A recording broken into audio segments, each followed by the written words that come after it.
Ladies and gentlemen, welcome back to the podcast. It's your host, Cole, of the Steel Guitar Podcast, coming back again with another episode of the songs that made country music what it is, right? The country classics. And we had a recommendation from my friend Blake the last time he was on the podcast. Actually, I think he will be on the podcast pretty soon, as we just went to a concert and he wants to talk about it.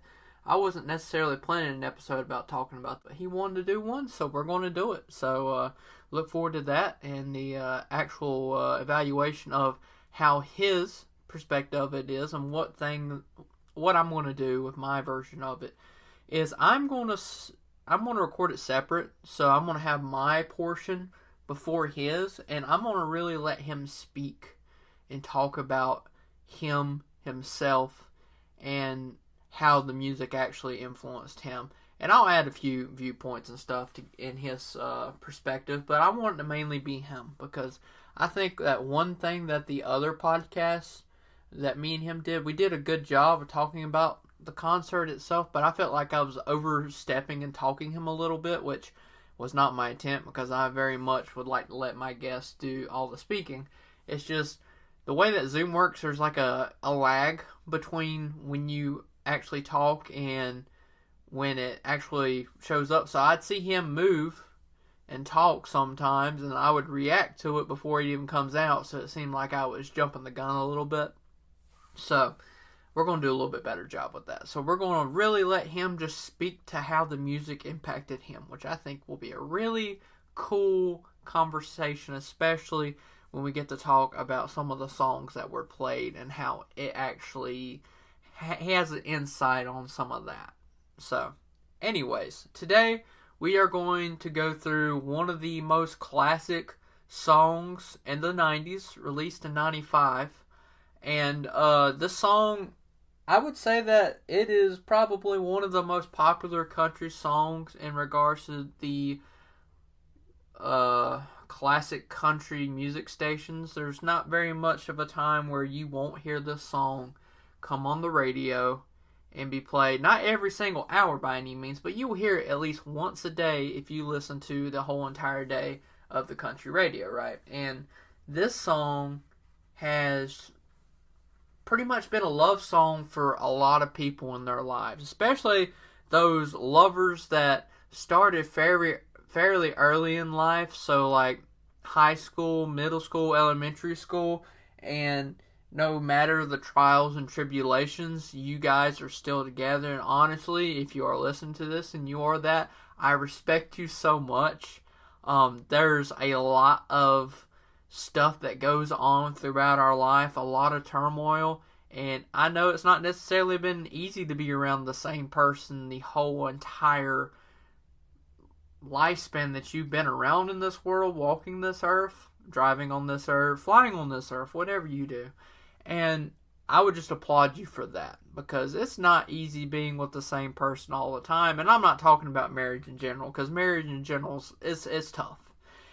I'm talking about the people that have been not necessarily just married for a long time, but have known each other for a longer time than they've been married, loved each other a long time before they got married.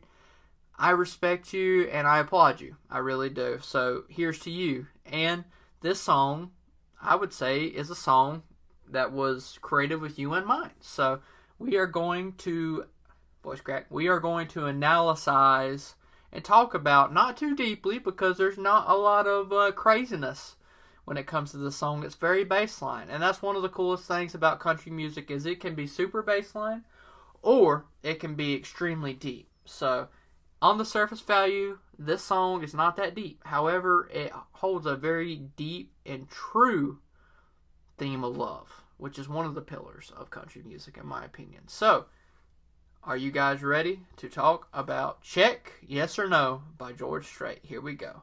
Woo! Alright, Check, Yes or No came out as a single, first of all, in September of 1995, right? And it was the lead single in the box set of the same year, Straight Out of the Box, which is a funny wordplay. It's actually spelled Strait. George Strait's last name spelled S-T-R-A-I-T.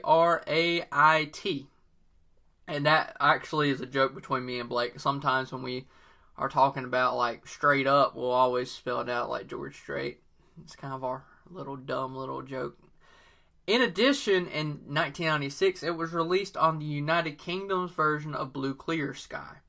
So it was released on that album in the United Kingdom. I guess maybe it was a late addition to the, well, it was the lead single of the American version of the box, but maybe it didn't come out, the box set didn't come out in the United Kingdom, so therefore he tackled it on the 1996 Blue Clear Sky album. So we all know the story of the song. Like, it's a very, if anybody's listened to country music and have listened to like country classic radio station, has an appreciation of country music, most people know the song.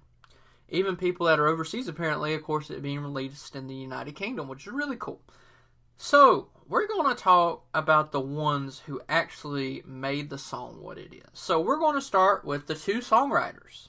And we're going to start with Dana Hunt. This is her, I believe it's her first name and her middle name. I think the accreditations now says Dana Hunt Black, but I didn't want to misspeak because you never know what goes on in people's life. So I'm just going to refer to her as her first and her middle name. And she was the one who initially had the chorus memorized in her head by the time she moved to Nashville, Music City. And she had it for a whole year in her mind to herself. And then eventually in a songwriting session in the ASCAP office, which is the American Society of Composers, Authors, and Publishers. They essentially kind of arrange when a song is played. So whenever one song is played on the radio, the user doesn't have to pay the copyright holder, so the radio station doesn't have to pay necessarily like George Strait, the writers, and the writer and musician doesn't have to bill the radio station when it plays. So it's like a mutual compromise between being able to play. So it's a really good way for you to get your single out there, your songs out there, and not have to sit there and like, hey, you got to buy this radio station, or you have to buy this song for the radio station. No, it's just that agreement where it's a good publicity, I would say. And Dana she actually shared her ideas, and the two crafted the song, and the second guy being Mr. Danny Wells. And this song was crafted out of that session. And of course, this song is known to be one of the most, I would say, greatest love songs in country music. It's definitely in the top 20. I mean, a lot of people say this would be number one. So it just depends on what your opinion of love is, I would say. And this song definitely was what you would think to be one of the greatest achievements by both artists. However, you might be mistaken on that. So, also, before I go too far, you can actually hear the demo version of this song. So the original song on the original Songwriters Demos Volume 2. It's the first track on Volume 2. However, I would recommend looking at Volume 1 as well. It's really cool to look at like songs like The Dance, When Tomorrow Never Comes, as the songwriters intended it to be, and see how it was eventually crafted into the song that it came to be when you listen to it by Garth and George and other people. So, very interesting thing. So, one thing that I will say is Dana actually had a lot of songs with George Strait. I believe 6 or 5 of the 6 songs that she ever wrote were for George Strait, and her number 1 song was not Check Yes or No. That was her number 2. Number 1 was Write This Down, penned as her number 1 single in songwriting, and honestly, I feel like that's my favorite George Strait song is Write This Down. It's one of my favorites. It's between that and, I don't know, honestly. That's pretty high up there. So Give It Away or Troubadour. That's probably my top 3 for sure. I love Troubadour. And You Haven't Left Me Yet is another song that she also helped pen. And then Good Night by Susie Boggess was her number 4. So, and then she had a Christmas single with George Strait as well. As you know, my opinion on Christmas music is not necessarily my favorite, right? Alright. And then we're going to talk about Danny Wells, of course. So, These Days by Rascal Flatts is his number 1. So, he actually had a pretty good writing stint with Rascal Flatts. You got These Days, Why You Love Me, This Everyday Love, and he also had Couldn't Last a Moment by Colin Ray. Check Yes or No was definitely in those top 5, but it was definitely Rascal Flatts, I guess, put how popular they were on the radio in the 2000s, because my gosh, man, I remember the 2000s. Rascal Flatts always played. It was super popular. But he also helped other artists like Confederate Railroad, Craig Morgan, Sarah Evans, and John Michael Montgomery, and even Wade Hayes. So he's wrote for a lot of individuals, right? And this kind of brings up an interesting concept, right? Because I was, genuinely curious, right?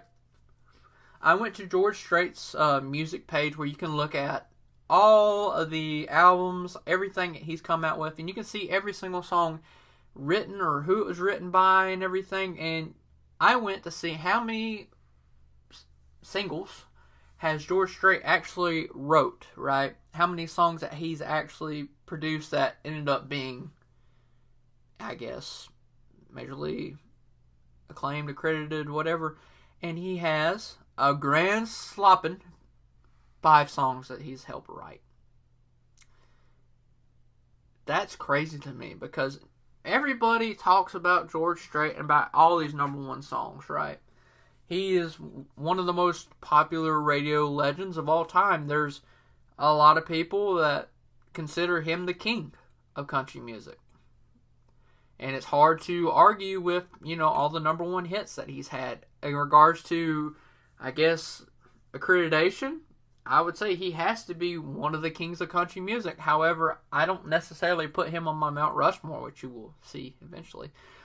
I don't know. His influence in country music's definitely there too, but I just don't know about making him the king of country music, because some people will say like Bob Willis is still the king. People will say Johnny Cash is the king of country music. There's a whole big argument in that, and I'm not getting into that. But when it comes to George Strait, all the #1 hits, I believe I don't even know if it's 50 yet, but it was definitely in the 40s. He's been pretty popular, right? I think that he's probably definitely going to have a hard time of anybody ever reaching the #1 hits that he has. I guess if you really want to think about it, I guess Morgan Wallen or Luke Combs or people like that would probably have the best chance.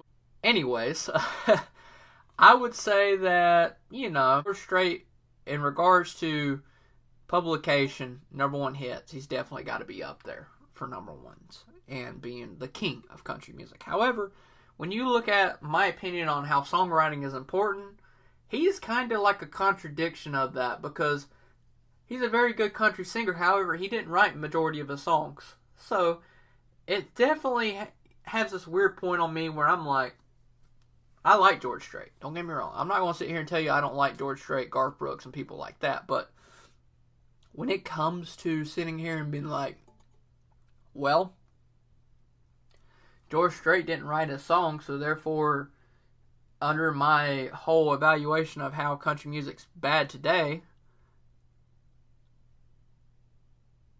how did George Strait survive the 90s? And that's because he was surrounded by a whole bunch of influential writers that were country, I would assume. So therefore, the ones that are modern day that are writing, that are not the actual country stars, have a hard time writing. Therefore, they go to other artists who are in different genres who write songs for them, so it kind of transgresses that line. I don't know. I'm not in the music industry. I'm not sitting there in Nashville. I don't have a freaking clue. This is just all speculation. I'm sitting here in a gun room surrounded by a record player, some Dale Earnhardt Sr. clocks, some late model photos of my uncle, a gun safe, a whole bunch of stuff. I'm not in a Nashville producer's lounge. I have no clue what goes on in the grand scheme of things. And honestly, I really wouldn't want to, because I know there's good people out in Nashville. Don't get me wrong, and I'm not crapping on people in Nashville. And this is a general scope of the music industry, Music Row, of being kind of, non-authentic, right? So I don't know in the grand scheme of things. However, I will say that when it comes to this song by George Strait, I would say it's definitely a classic, a country classic, and you can't really discredit it based upon where the songwriting accreditations are. These two that wrote the song obviously are country, because I don't know, it's one of those songs in 95, so it's like in that transitional period of the 90s to the 2000s, but it's still, in my mind, the original country music. Now, a lot of people, this is another point that I'll bring up, and then I'll try to move on, because I'm not going to sit here and talk about this song for too long, because it's very baseline. It's a very baseline love song. I'll read some of the lyrics and stuff like that, but beyond that, there's really nothing here to evaluate, right? There's not too much to sit here and be like, this deep song means, or this deep meaning of this lyric is talking about. No, it's very much a very baseline song. So, a lot of people claim that George Strait ruined country music, right? And I don't care either side of this argument, right? I think that what ruined country music has nothing to do with the 90s, the 2000s, the 2010s, the 2020s, the 2030s, the 2040s, the 50s, the 40s, the 30s, the 20s, the 1830s. It don't matter to me. It's not what ruined country music. What ruins country music is when we start to blur the line of the genre, right? It's not the people on Music Row.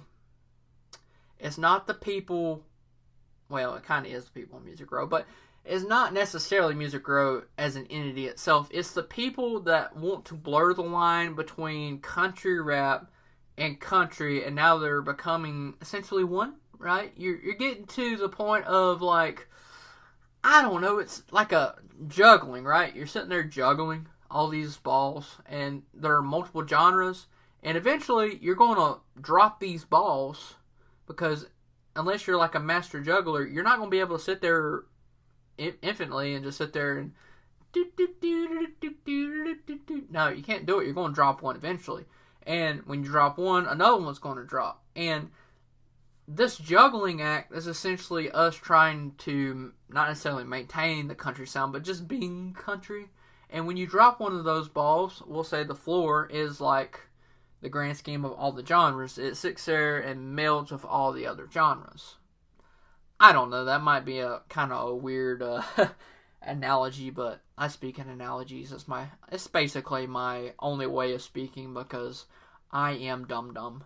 Me, coconut head, as I literally knock my head like a coconut. So, I don't know in the grand scheme of things. However, I think that George Strait did not ruin country music. I think that, I don't know, I would say the radio and Music Row essentially would have done it in, but it's not the true cause of it. It's not people like Oliver Anthony, who's just blown up, right? This amazing artist, this traditionalist artist who has that soul, that grit, and people like that are starting to make the uprise.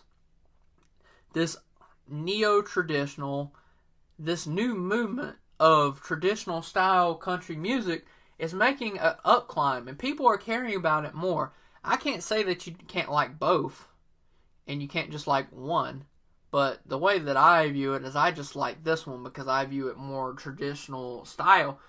But when you got songs like this that are reaching the number one, who has not had a major publishing company, a major record label behind him, that's stunning to see. That's most definitely something really cool to see, and something I would like to explore in a new episode, because I am seeing I'm seeing this revival.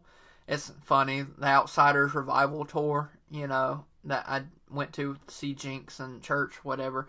It's honestly kind of a thing.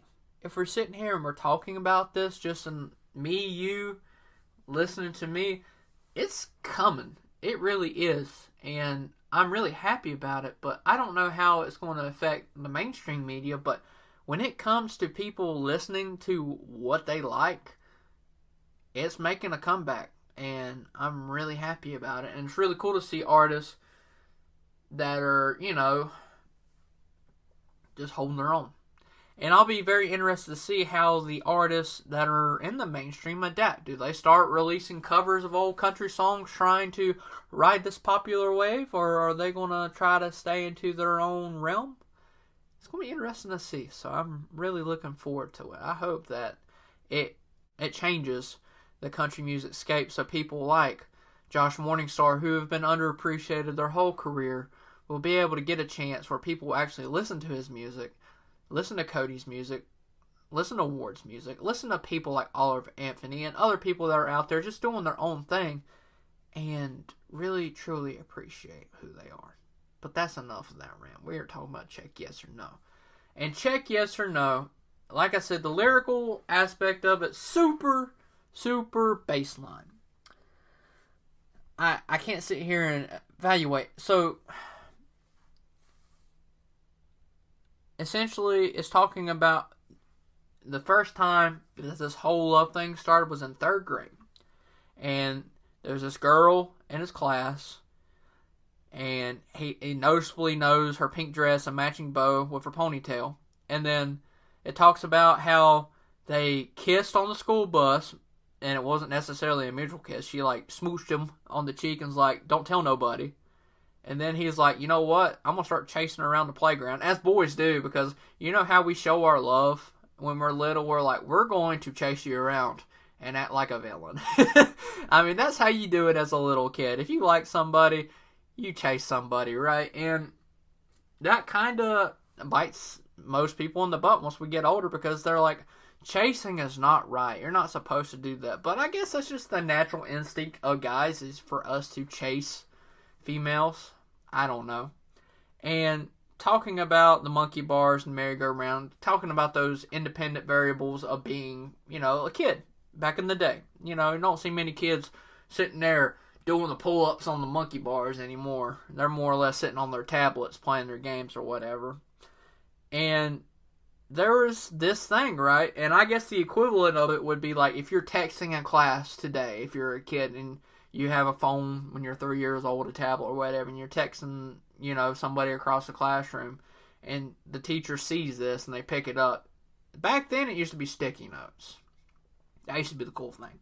And this note, or, notebook paper, whatever, this note got caught as it was being passed to the individual, the songwriter, or George Strait in this instance, and the note got taken, but he was able to read.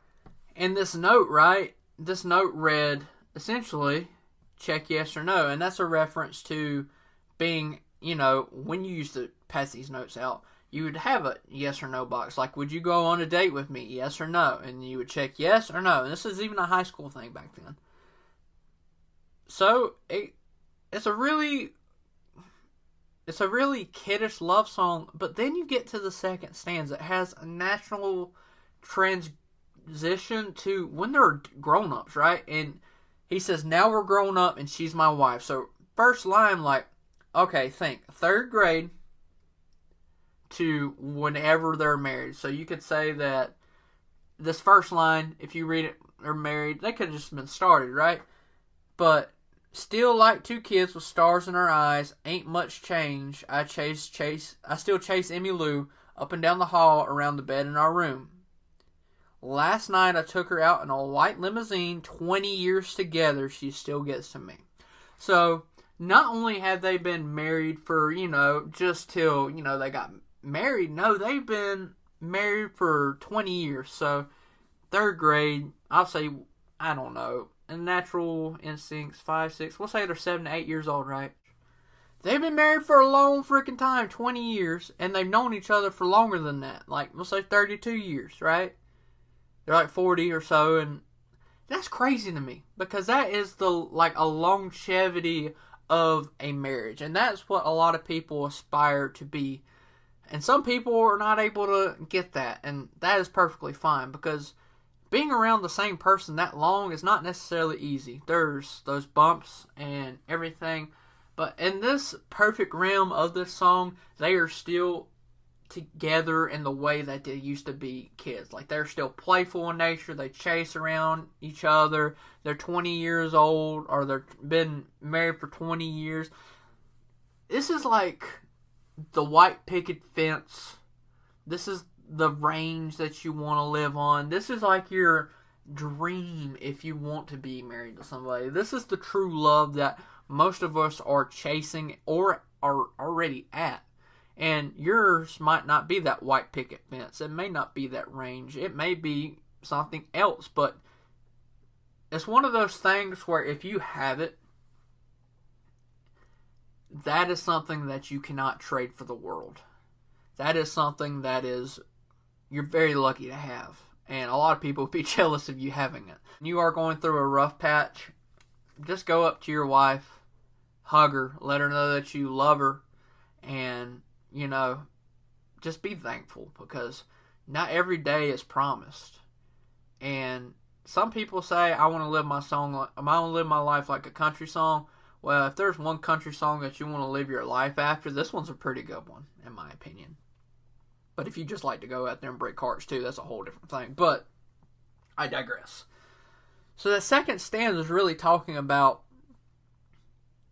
it's crazy that they all started with this little tiny note, right? Talking about how much they love each other in this classroom. I don't know. It's just one of those crazy things. And the way that the song is crafted musically, it just matches. It's all upbeat. Like, it's definitely one of those songs that you want to grab your lady to and dance to. You cut it on the hallway, and you just kind of slow dance to it. You kind of do whatever you want to with it, I guess. But this is definitely one of those songs where I'm sitting here like, you know what? I like this song, and the reason I like this song is because it's genuine. It's what people would want. And also, in the grand scheme of things, it's beautifully crafted because, love is beautiful. It really is. And if anybody is in love, or has been in love, or just lost love, everybody knows this. That love is beautiful. So, and I'm not necessarily just talking about, romantic love, just love in general. So, thank you guys so much for listening to the Country Classic series with your boy, Cole. So, this is the part where it gets boring, right? I sit here and I'm like, alright guys, I want you to check the link tree out in the description and look at all the stuff that I got on there. And no, I just always tell people that in case they're interested. The merch is on there. I never sit here and preach about the merch, so it's there. If you want to sit there and support me in other ways other than just, of course, listening, which is never, like, please do this, I need you to do this. No, it's just there. It really is. And that's basically me. I'm just here. I'm just here for a good time, not for a long time. Ha! George Strait reference. Knee slapper. No, I just genuinely like to, it's kind of funny, I like to buy my own stuff and then wear it out and be able to just sit there and be like, hey, I'm doing this. I'm proud of what I'm doing right now. And that's why I got it. So I appreciate all of you guys for listening. Of course, if you haven't already, please send me an email. Please. I can't talk to you guys enough about how much feedback is for me. I really appreciate it. And just hearing, one person talk about their general evaluation of how the podcast is going, suggestions and other stuff is great. I really enjoy it. And I wish more people would send me emails. I've gotten one email so far. And that's not saying, I'm not grateful for the one that I got. Because the one that I got was, this is something where, have you ever done something in your life where it's like a passion project? And you sit there and you've been doing it for a while. If it's a painting, if you're a mechanic and you're working on like a project, a restoration, right? And you're sitting there and you really just get to the point of being burned out. And you see something like a video of someone that has a really cool car and you're like, man, I'm almost there. And it really kicks you in the butt. It really gets you going and starting you back to where you're at. that's what that email was for me. It meant so much because this podcast, yes, it doesn't take as much time as like video editing and stuff that I've done in the past. However, I do go back and try to make it sound like I'm not that much of an idiot, because I am. I have to cover it up pretty well, because sometimes I will stutter. I will sit here and I'll name a song like, I don't know, I'll be like, I really like the Strait song of, oh no, I've forgotten it. And I will look it up, 50 seconds of pause, and I'm like, you know what, cut, boom, fix. But I forget stuff. I am human. And, you know, everybody loses a little bit of passion, and everybody loses a little bit of sanity sometimes, but sometimes it just takes the right person and the right thing to kick us in the butt to get going. And that email's what did it for me. And I really appreciate Sean and his opinion and his suggestion. And yeah, it's been a heck of a ride. 27 episodes, 28 episodes, depending on which one of these comes out first. Maybe 29. It's really hard to say. And guys, I appreciate you guys and gals for being here with me on this ride. Cheers to you. I hope you guys have a wonderful day. I appreciate everything that you do for me, every listening, every talk about. Share with your friends if you know someone that likes country music and you think that this podcast is a semi-interesting podcast. Share it with your friends. Let them know how and what I'm doing over here, and if you think that they would like what I'm putting out, suggest it. Maybe they'll find a deeper appreciation for the music that they love, because I know I am every single day I do this podcast. And that's one thing that really keeps me going, is being able to sit here and talk about my country music, learn more about it, learn about the songwriters, the people that are actually behind the scenes that you never learn about if you don't look it up, and the people that are keeping country music alive just like us. Peace, love, and chicken grease.